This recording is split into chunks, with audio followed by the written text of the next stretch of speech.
moottorit ja ajoneuvot yleisesti ottaen niin on kyllä kiinnostanut minua koko nuoruuteni ajan. Kun on isän kyyvissä ollut pienestä pitäen tilasajoreissulla niin tässä kotimaassa kuin sitten ulkomaillakin päin, niin on jäänyt siitä semmoinen polte itselle, että haluaa itsekin olla linja-auton kuljettaja. Mä oon pienestä pitäen kyllä tiennyt, että linja-autokuljettajan ammatti voisi olla semmoinen, mitä mä tykkäisin tehdä. Yläasteikäisenä välillä mietin, että haluaisin ehkä olla myös autoasentajana.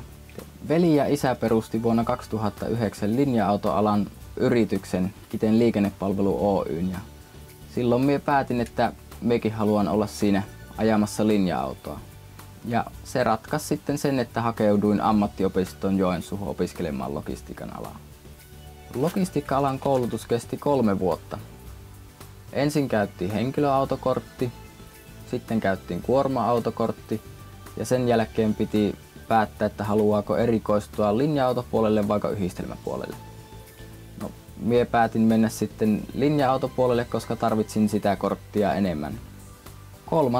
vuotena osallistuin sitten taitajakilpailuihin ja palkintona niiden kilpailuiden voitosta niin koulu sitten lupasi minulle vielä yhdistelmäkortin.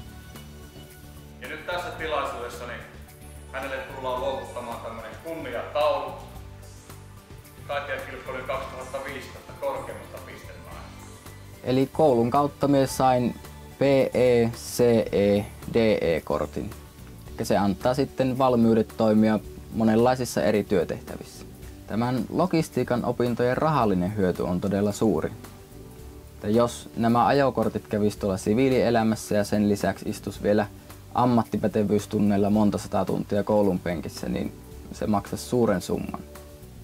Tulevaisuudessakin tulen toimimaan liikenteen alalla jossain muodossa, että joko linja-auton kuljettajana tai sitten yhtenä mahdollisuutena on myös liikenneopettajan koulu. Ja sitten voisi toimia opettajana joko autokoulussa tai sitten ammattiopistossa. Minkä ala ikinä valitsetkaan, niin se koulu kannattaa käydä kyllä kunnolla loppuun.